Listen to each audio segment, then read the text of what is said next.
সভাপতি সামাদ রাওয়ানি এবং সলাইন সংগ্রামী সিনিয়র সহসভাপতি সুমা মিয়া এবং ছাত্র দলের সভাপতি সানাই রেজা এবং আমার যুব দলের সদস্য সচিব কামাল হোসেন এবং উপস্থিত আছেন স্বেচ্ছাসেবক দলের সদস্য সচিব আব্দুল মজিদ এবং সলাইনের নেতৃবৃন্দ।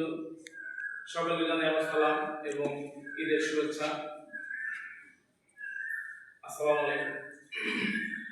প্রিয় নেতৃবৃন্দ, আজকে আমি আগে ফ্লোর নিলাম, আমি চলে যাব, এই যে হাসান এসে দাঁড়ায় দিচ্ছে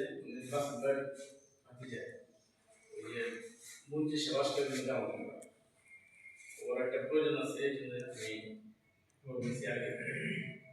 এখন বিষয়টা হলো নির্বাচনকালীন সময়ে আমরা যারা দলের পক্ষে কাজ করছি কোনো কাজকে তারাই আসছে, তাই না?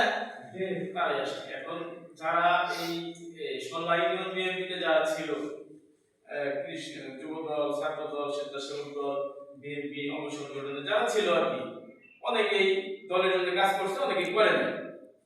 এখন দলের বিএনপির যে সভাপতি সেক্রেটারি তারা দুজনেই আমাদের সাথে ছিল।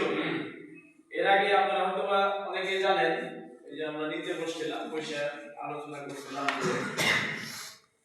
বিএনপির কমিটি বলছিলাম শোনা ভাই, বিএনপির কমিটি নেই। তখন সাহেব ভাই আনার ভাই সবাই ছিল, তখনই এই কথা বলছিল যে বিএনপির কমিটি নেই।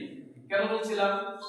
একটা পূর্ণাঙ্গ কমিটিতে মিনিমাম 31 সদস্য বিশিষ্ট বা 41 সদস্য বিশিষ্ট একটা পূর্ণাঙ্গ কমিটি থাকে, এটা ইউনিয়ন কমিটি। সেখানে আমরা দেখলাম এই সভাতে 3 জন লোকের নাম। সেটা কে কে?